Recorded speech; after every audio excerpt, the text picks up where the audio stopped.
Dear students, how are you? সবাই জোরে একটা আসসালামু আলাইকুম বলো। ওয়ালাইকুম আসসালাম। এটা আমাদের একটা রেওয়াজ, আমাদের দিতেই হয় তাই না? টিচারদের কেন, বড়দের ছোটদের সবাইকে আমরা সালাম দিব। এটা হচ্ছে কাহিনী। আর আল্লাহর নাম নিয়ে আমরা শুরু করবো আমাদের পড়া। আজকে আমরা যার সম্পর্কে পড়াতে যাচ্ছি এই সম্পর্কে আমরা অনেক কিছু জেনেছি, স্টিভ জবস সম্পর্কে জেনেছি না এর পূর্বের ক্লাসে। আজকে আমরা যেটা জানতে চাচ্ছি সেটা হচ্ছে তার বয়হুড সম্পর্কে। তার কি সম্পর্কে? বয়হুড হচ্ছে কি তার শৈশবকাল, তার ছেলেবেলায় তিনি কেমন ছিলেন, আসলে তার ছোটোবেলার হিস্টোরিটা। এই যে তোমাদের ভিতরে অনেকে দেখা যাচ্ছে দুরন্ত, দেখা গেল ক্লাসে একেবারেই মনোযোগী না, এমনও হতে পারে যে তার এই পড়াটা তার জন্য এনাফ, মানে এটা তার কমপ্লিট আছে আগে থেকেই, এই জন্যই সে এই মানে ভালো লাগছে না তার ওই সময়টাকে, সে দেখা গেল যে আমাদের সাথে কি করছে, ক্লাসের মধ্যে খুব বেশি চাঞ্চল্য দেখাচ্ছে, যেটা আমি পছন্দ করছি না বা তোমরা অনেকে ডিস্টার্ব মনে করছো। কিন্তু দেখা গেল যে এর মধ্যে অনেক বড় বড় প্রতিভা থাকতে পারে বা আছে। কথা বুঝতে পেরেছো? কাজে এখানে কাউকে ছোটো করে দেখার কোনো কারণ নেই। তা আমরা আজকে যার সম্পর্কে জানতে চাবো, সেই যে এর আগের দিন মানে পূর্বের ক্লাসে আমরা দেখিয়েছিলাম অ্যাপেল কোম্পানির প্রতিষ্ঠাতা যে স্টিভ জবস সম্পর্কে আমরা এটাকে দেখিয়েছিলাম না? তা এর ছোটোবেলায় উনি কেমন ছিলেন, এনার যে ছোটোবেলাটা সেটা যদি আমরা দেখতে যাই তাহলে তার ছোটোবেলাটা শৈশবকালটা তিনি এমন ছিলেন, মানে শৈশবকালে তার চেহারাটা ঠিক এমন ছিল। কি দেখছো, সবাই দেখছো? হ্যাঁ। তাহলে এই যে উনি যে ছিলেন, ওনার আসলে উনি কেমন করতেন, ওনাকে টিচাররা কীভাবে ক্লাসে বাধ্য করেছিলেন, বা উনি পড়ালেখার প্রতি কতটা মনোযোগী ছিলেন, হ্যাঁ, উনি কী পছন্দ করতেন না করতেন, হ্যাঁ, এইসব কিছুর উপরে আজকে ক্লাসে আমরা জানবো। আজকে আমরা যেটা জানছি সেটা হচ্ছে তোমার হচ্ছে ইউনিট 7 লেসন 8 কি সম্পর্কে? Jobs childhood. কার চাইল্ডহুড? এই যে জবস, এই জবসের চাইল্ডহুড, শৈশবকালটা সম্পর্কে আমরা জানবো। অত্যন্ত মনোযোগের সাথে তোমরা শোনার চেষ্টা করো। কথা বুঝতে পেরেছো? তাহলে আমি ফিরে আসছি তোমাদের প্রথমে আমরা এই সম্পর্কে কিছু নিউ ওয়ার্ড আমরা জেনে নিই এই লিসনটা সম্পর্কে, তাহলে আমাদের পড়ার সময় আমাদের আর কোনো বিড়ম্বনার শিকার হতে হবে না। তাহলে আমরা প্রথমে দেখি যে নিউ ওয়ার্ডগুলো আছে, তার মধ্যে যে নতুন শব্দ আমরা সবই জানি, যে কটা শব্দ আছে, ওয়ার্ড আছে, আমরা সবগুলোই জানি। তার ভিতরে নিউ ওয়ার্ড আছে কার মেকানিক হচ্ছে গাড়ির মিস্ত্রি। এরপরে হচ্ছে অ্যাডপ্টেড মানে এখানে দত্তক নেওয়া। তার মানে এখানে আমরা কি স্টিভ জবসকে দত্তক নেওয়া হয়েছিল, হ্যাঁ। এখন এরপরে কী হয়েছিল? অ্যাবান্ডন মানে হচ্ছে পরিত্যাগ করা হয়েছিল তাকে, তার অরিজিনাল বাবা মা তাকে পরিত্যাগ করেছিলেন। তাহলে এখান থেকে আমরা জানতে পারবো, আমরা যখন পড়তে যাব তখন জানতে পারবো যে তাকে এক দম্পতি দত্তক নিয়েছিলেন, আর হচ্ছে তিনি ছিলেন তার জন্মের পরপরই পরিত্যক্ত, মানে তাকে জন্মের পরপরই তার বাবা অরিজিনাল যার বাবা মা ছিলেন তারা তাকে পরিত্যাগ করেছিলেন। এরপরে এলিমেন্টারি প্রাথমিক স্কুল, যে আমরা যেটা বলি না প্রাইমারি স্কুল, যেটা এই প্রাইমারির যে লিসনটা আমরা যেখানে শিক্ষা দেওয়া হয়, আমাদের প্রাইমারি লেভেল আমাদের স্কুলে আসে না, এই প্রাইমারি লেভেলটাকে ওখানে বলে এলিমেন্টারি স্কুল বলা হয়, ঠিক আছে। এরপরে আর হচ্ছে কি বিহেভিয়ার মানে আমাদের আচরণটা, এই যে আমরা কথাবার্তা বলি, ব্যবহার যেটা আমাদের, সেটা হচ্ছে কি বিহেভিয়ার। এরপরে হচ্ছে প্লেড প্রাঙ্কস হচ্ছে কি ক্লাসের ভিতরে যে দুষ্টামি করা, এই দুষ্টামি করাটাকে আমরা যেমন বলি যে বাদরামি করা, এটা সারা বিশ্বে সবাই এই কথাটাই বলে, এই কথাটাকে ওরা বলা হয়, ওদের ভাষায় ওরা বলে প্রাঙ্কস। হ্যাঁ, প্লেড প্রাঙ্কস মানে সবসময় বাদরামি করা, মানে ক্লাসের মধ্যে অন্যমনস্ক হওয়া, সে একটু মানে বেশি বোঝা, হ্যাঁ, যেমন টিচার যে একটু বুঝাচ্ছে সে আর একটু বুঝতেছেন, বা তাকে যেটা জ্ঞান দেওয়া হচ্ছে সেটা যেন সে ওর থেকে অতিরিক্ত জ্ঞান তার আছে, হ্যাঁ, সেরকম একটা ভাব তার ভিতরে দেখানো। আর যদি আমার কোনো কিছু জানা থাকে তাহলে কি হবে, আমি ওই জিনিসটা দ্বিতীয়বার শুনলে আমার একটু বিরক্তি লাগবেই না। যেমন এই পড়াটা তুমি খুব ভালো করে পড়ে আসছো বাসা থেকে, এখন তোমাকে আবার নতুন করে আমি প্রাথমিকভাবে শেখানোর চেষ্টা করছি, তখন দেখো যে এটা তোমার কাছে একটু বিরক্তি লাগতে পারে না, এরকম অনেক সময় হয়। এরপরে এই কাপেল অফ মান্থস মানে 2 মাস, কাপেল মানে কোনো কিছু দুইটা জোড়া যেটা জমজ যেটা, সেটাকে এই কাপেল অফ মান্থস বলা হয়ে থাকে। তো আমরা এখন পুরো রিডিংটা পড়ব। আসি আমরা তাহলে আমাদের পার্ট বিতে, লেসন 8 জবস চাইল্ডহুড। খেয়াল করো, এখানে আমাদের বলা হয়েছে কি রিড দ্য টেক্সট। হ্যাঁ, তা আমি তোমাদের টেক্সটটা পড়িয়ে দিচ্ছি, তোমরা আগে ভালো করে এটা বোঝো। এ কার মেকানিক পল জবস, একজন গাড়ির মিস্ত্রি, তার নাম হচ্ছে কি পল জবস, অ্যান্ড হিজ ওয়াইফ, এবং তার স্ত্রীর নাম হচ্ছে ক্লারা জবস। খেয়াল করো, বইয়ের সাথে একদম প্রতিটা লাইন মিলাও। ক্লারা জবস অ্যাডপ্টেড, তারা কি করেছিলেন? দত্তক নিয়েছিলেন। কাকে? স্টিভ। এই স্টিভকে তারা দত্তক নিয়েছিলেন। হু ওয়াজ অ্যাবান্ডন্ড অ্যাট বার্থ, যাকে জন্মের সময় পরিত্যাগ করা হয়েছিল, এমন একটা শিশুকে তারা কি করেছিলেন? দত্তক নিয়েছিলেন। Paul and Clara loved Steve very much, আর এই পল এবং ক্লারা দম্পতি স্টিভকে অত্যন্ত ভালোবাসতেন। They made him feel that he was chosen and very special, এবং তারা এই জিনিসটা বুঝাতে চেয়েছিলেন, তারা তাকে শেখালেন। কাকে? ওই স্টিভকে শেখালেন। কে শিখালেন? তাদের ওই দত্তক বাবা মা, দত্তক নেওয়া বাবা মা। তিনি শিখালেন যে সে ছিল নির্বাচিত। এই যে চুজেন মানে তাকে নির্বাচন করা হয়েছে, সে নির্বাচিত, মানে অনেকের ভিতর থেকে আমরা যেন বিশেষ কিছু একটা পেয়ে গেছি, মানে এই জিনিসটা তাকে, গুরুত্বটা তাকে বোঝানো হয়েছিল। হ্যাঁ, হি ওয়াজ চোজেন, যে সে খুব পছন্দের তাদের আর কি, এই জিনিসটা তাকে বোঝানোর চেষ্টা করা হয়েছিল। অ্যান্ড ভেরি স্পেশাল, সে অত্যন্ত একটা বিশেষ কিছু, হ্যাঁ, অসাধারণ কিছু। কাকে এটা বোঝানো হয়েছিল? স্টিভকে, যে তুমি আমাদের খুব পছন্দের এবং তুমি বিশেষ কিছু। এই কথাটা তার বাবা মা তাকে বোঝানোর চেষ্টা করেছিলেন। কোন বাবা মা? ওই দত্তক নেওয়া বাবা মা। তাহলে আমাদের ফার্স্ট প্যারা ক্লিয়ার। সেকেন্ড প্যারায়, অন অফ হিজ কলিগস মানে কি? সহকর্মী। যেমন আমাদের একসাথে চাকরি করি যাদের সাথে, তাদেরকে সহকর্মী বলা হয়। এই সহকর্মীরা, তার একজন সহকর্মী, সে কি করেছিলেন? তার নাম হচ্ছে কি? সহকর্মীটার নাম হচ্ছে ডেল ইয়োকাম। ডেল ইয়োকাম। এই যে ডেল ইয়োকাম, তিনি বলেছিলেন অ্যাবাউট স্টিভ। অ্যাবাউট মানে সম্পর্কে। কার সম্পর্কে? স্টিভ সম্পর্কে বলেছিলেন। কি বলেছিলেন? I think his desire for complete control of whatever he makes drives directly from the personality and from the fact that he was abandoned at birth. খুব মনোযোগ দিয়ে শোনো, এখানে সে কি বলেছিলেন?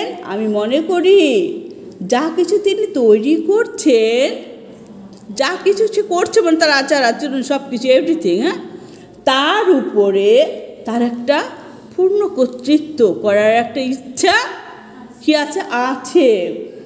এটা সরাসরি তার ব্যক্তিত্ব থেকে উদ্ভূত, মানে তার ব্যক্তিত্ব থেকে এটা ফুটে উঠছে। তার মানে তার নিজস্ব কিছু করার একটা ইচ্ছা বোঝা যাচ্ছে। হ্যাঁ, এটা তার ব্যক্তিত্ব থেকে উদ্ভূত। এবং সত্যি ঘটনা এটাই যে জন্মের সময় তাকে কি করা হয়েছিল?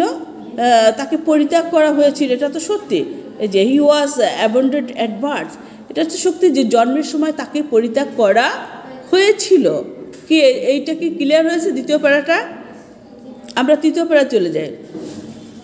জবস মাদার টট হিম, এই জবসের যে মা ছিলেন তিনি তাকে শিখিয়েছিলেন। টট মানে শিক্ষা দেওয়া, কোনো কিছু শেখানো।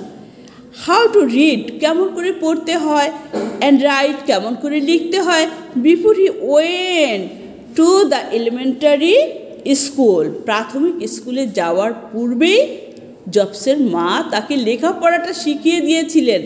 হ্যাঁ, তার মানে অক্ষর জ্ঞানটা দিয়ে দিয়েছিলেন, রিডিং পড়াটা শিখিয়ে দিয়েছিলেন, অক্ষরগুলো কীভাবে লিখতে হয় শিখিয়ে দিয়েছিলেন। এই কাজগুলো আমরা করি না সাধারণত, একটা বাচ্চাকে ভর্তি করার আগে আগে শিখিয়ে দেয়। জবসের মাও তাকে এগুলো শিখিয়ে তারপরে প্রাথমিক স্কুলে ভর্তি করেছিলেন।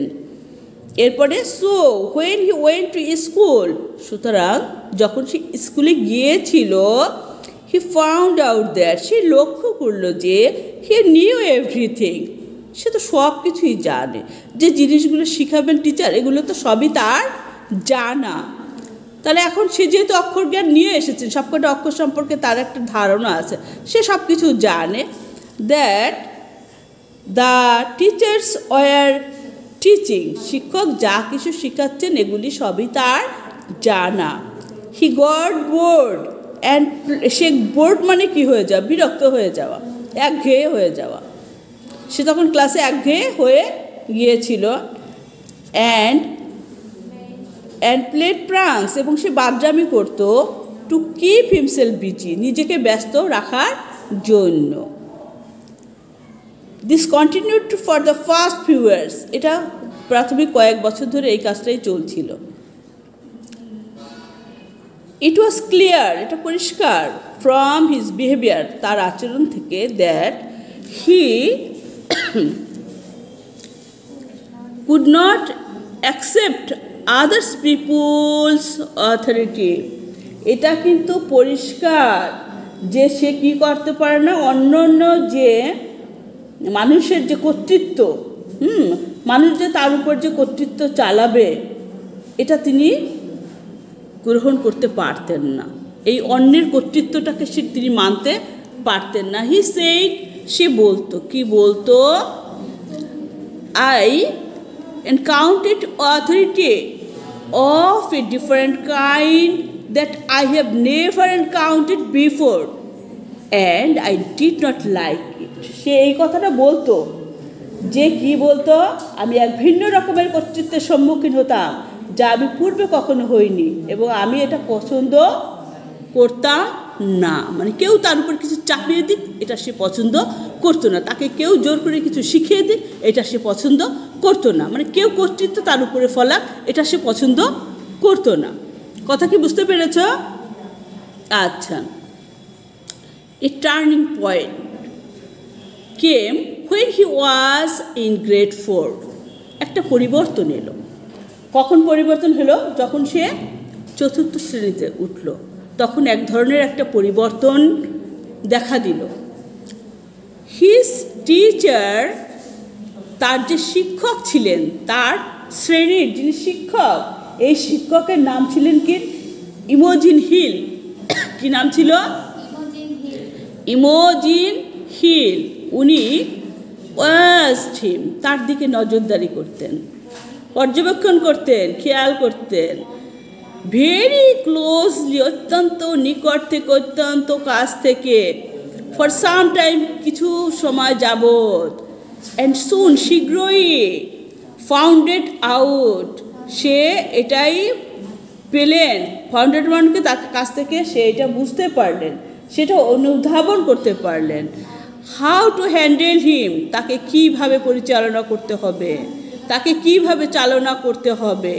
And get things done by him, যে আসলে তাকে নিয়ে কি করতে হবে, তাকে কি করে পরিচালনা করতে হবে, আর তার কাছ থেকে কি করে কাজ আদায় করতে হবে, এই ব্যাপারটা তিনি বুঝতে পারলেন। কে? ওই শিক্ষক। শিক্ষকের নাম কি? ইমোজিন হিল।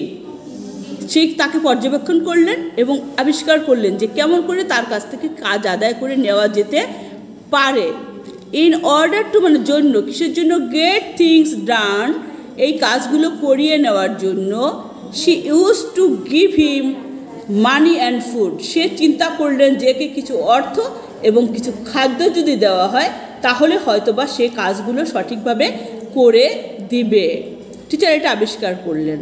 ওয়ান ডে, একদিন, আফটার স্কুল, স্কুলের পরে, শি গেভ জবস, সে জবসকে দিলেন এ ওয়ার্কবুক, একটা কাজের বই। তা কাজের বই মানে কি? তার কিছু কাজ দিলেন, হোম টাস্ক দিলেন, উইথ ম্যাথ প্রবলেমস, গণিতের কিছু সমস্যা নিয়ে। তার মানে কি? অঙ্ক করতে দিলেন ইনিট, তার ভিতরে, তার মানে তার ওয়ার্কবুকে সে কী করলেন? গণিতের কিছু কাজ দিয়ে দিলেন, মানে কিছু অঙ্ক কষতে দিলেন। সে সেই, তিনি বললেন, I want you to take it home and do this, এটা তুমি বাড়ি নিয়ে যাবে আর বাড়ি বসে এই কাজগুলি তুমি করবে। She showed Jobs a huge lollipops and said, সে জবসকে অনেকগুলো ললিপপ দেখালেন এবং বললেন, when you are done with it, যখন তুমি এগুলি করবে, if you get it mostly, যদি সঠিকভাবে মোস্টলি রাইট মানে সবগুলো ঠিক হয়, I will give you this, আমি তোমাকে এগুলো দিব, অ্যান্ড $5, এবং আমি তোমাকে $5 টাকাও দিব, $5 দিব, মানে আমরা টাকা বলি, ওদের দেশে বলে ডলার, হ্যাঁ, $5 দিব আমি তোমাকে। আচ্ছা, উইদিন 2 days, 2 দিনের ভিতরেই Jobs solve the math, Jobs কী করলেন, এই ম্যাথ প্রবলেমটার সমাধান করলেন, অ্যান্ড রিটার্ন দ্য বুক, এবং সেই বইটাকে ফেরত দিলেন, কার কাছে ফেরত দিলেন, টু হিজ টিচার, তার শিক্ষকের কাছে ফেরত দিয়ে দিলেন। তার মানে সে বাড়ি থেকে সুন্দর করে অঙ্কগুলো করে নিয়ে আসলেন। আচ্ছা, this continued for a couple of months, এটা 2 মাস ধরে চললো, এই অবস্থাটা 2 মাস ধরে চললো। তার মানে 2 মাস ধরে সে তাকে কিছু টাকা আর কিছু খাবার দাবার, চকলেট বলো, টফি বলো, ইত্যাদি জিনিস দিতেন তার হাতে, সে খুশি মনে কাজগুলো করতেন। অ্যান্ড জবস এনজয়েড, জবস কী করে এটা উপভোগ করতেন, লার্নিং, এই শিক্ষাটা, সো মাচ, অনেক বেশি, that he did not need any return. এরপরে কী করলেন, আস্তে আস্তে সে কাজের প্রতি আসক্ত হয়ে পড়লেন, তার কাজটা ভালো লাগা শুরু করলো, এবং সে এখন আর কোনো কিছু পাওয়ার জন্য কাজ করে না, এখন সে চাচ্ছে তার কর্তৃত্বটা দেখাতে, যে আমি পারি, এই আমি পারি, এই জিনিসটাই সে শিক্ষককে বোঝাতে চাচ্ছেন, এবং তাই পাড়াটার ভিতর থেকে সে আনন্দ খুঁজে নিয়েছেন। কি কথা বুঝতে পেরেছ? অলসো হি লাইকড টিচার ভেরি মাচ, এদিকে সে কী করলেন, ওই যে শিক্ষক তাকে এই কাজটা দিয়েছিলেন তাকেও সে ভালোবাসতে শুরু করলেন, অনেক বেশি পছন্দ করে ফেললেন। অ্যান্ড ওয়ান্টেড টু প্লিজ হার, এবং সে চাইতেন এই শিক্ষককে সবসময় খুশি রাখতেন, হ্যাঁ, যে শিক্ষক আমার জন্য এটা করে আমি তাকে খুশি রাখবো, এটাও তিনি চাইতেন। এরপরে কি হলো,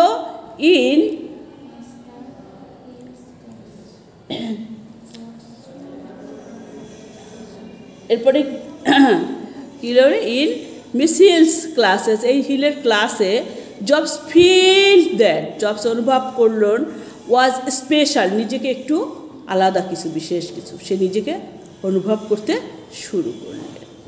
অ্যাট দ্য এন্ড, মানে সব শেষে, অফ দ্য 4th গ্রেড, এই 4 গ্রেডের পরে, মানে 4th শ্রেণীর পরে, jobs did very well, job লেখাপড়ায় খুব ভালো করতে শুরু করলেন, রেজাল্ট খুব ভালো করতে শুরু করলেন। ইট ওয়াজ ক্লিয়ার, এটা পরিষ্কার, নট অনলি টু জবস, শুধু জবসের জন্য নয়, অ্যান্ড হিজ প্যারেন্টস, তার বাবা মাও কী করলেন, খুব খুশি হলেন, but also to the teachers, শিক্ষকরাও অনেক খুশি হলেন, দ্যাট হি ওয়াজ এক্সেপশনালি মানে ব্যতিক্রমধর্মী, ইন্টেলিজেন্ট, সে অত্যন্ত জ্ঞানী বা অত্যন্ত মেধাবী, সে ব্যতিক্রমধর্মী মেধাবী, তার মানে অন্যান্য সবার থেকে সে এক্সট্রা অর্ডিনারি, এটা তারা আবিষ্কার করতে শুরু করলেন। এরপরে দ্য স্কুল প্রপোজ দ্যাট, এবার স্কুল একটা প্রস্তাব দিলেন, এই বাচ্চাটাকে কী করার জন্য, উন্নতির জন্য তারা একটা প্রস্তাব দিলেন, দ্যাট যে জবস শুড স্কিপ, জবকে কি করা হবে, স্কিপ 2 ক্লাসেস, 2টা ক্লাস বাদ দিয়ে পরবর্তী ক্লাসে যাতে ভর্তি করে দেয়। আমরা কোনো কিছু স্কিপ করে দেওয়া মানে কেটে দেওয়া, তবে 2টা ক্লাস পড়ানোর দরকার নেই, 4 পড়ছে 5, 6, 7 একসাথে ভর্তি করা যেত, এরকম আর কি চাইলেন। And go into the 7th grade, তাকে একবারে 4 থেকে 7 গ্রেডে নিয়ে যাওয়া হোক, এইটা শিক্ষকরা প্রস্তাব দিলেন। দিস উড মিন দ্যাট, এর অর্থ এটা যে jobs would find the study challenging, job এবার তার লেখাপড়াটাকে একটা কী হিসাবে নিতে শুরু করলেন, প্রতিদ্বন্দ্বিতামূলক মনে করতে শুরু করলেন। And he would be motivated to study, এবং সে কী করলেন, লেখাপড়ার প্রতি উৎসাহিত হলেন, মোটিভেটেড হওয়া মানে উৎসাহিত হওয়া। His parents had him skip only 1 grade, তার বাবা মা শিক্ষকের প্রস্তাব শুনে 2 ক্লাস না বাড়িয়ে 1 ক্লাস বাড়িয়ে দিলেন। কি বুঝতে পেরেছ? তাহলে কি আমরা পুরো প্যাসেজটা বুঝতে পেরেছি? হ্যাঁ, সম্পূর্ণ প্যাসেজ কি ক্লিয়ার হয়েছে আমাদের কাছে? এখন তোমরা নিজেরা পড়ো, দেখো কোথা থেকে কোনো সমস্যা আছে কি না। আমরা এখন রিডিং টেস্টগুলোই খুব ভালো করে করার চেষ্টা করছি, তাহলে আমরা চুজ দ্য বেস্ট অ্যান্সার এবং শূন্যস্থান আমাদের ফিলিং দ্য গ্যাপস ইত্যাদি ভালো করে বুঝতে পারবো, তাই না? আচ্ছা, নেক্সট ক্লাসে আমরা তাহলে কি করব? নেক্সট ক্লাসে আমরা এখানে ইউনিট 8-এ চলে যাব, ওয়ার্ল্ড হেরিটেজে। ঠিক আছে, সবাই তাহলে ভালো থাকো, সুস্থ থাকো। সবাইকে ধন্যবাদ জানিয়ে আজকের ক্লাস এখানে শেষ করছি। আল্লাহ হাফেজ, সি ইউ নেক্সট।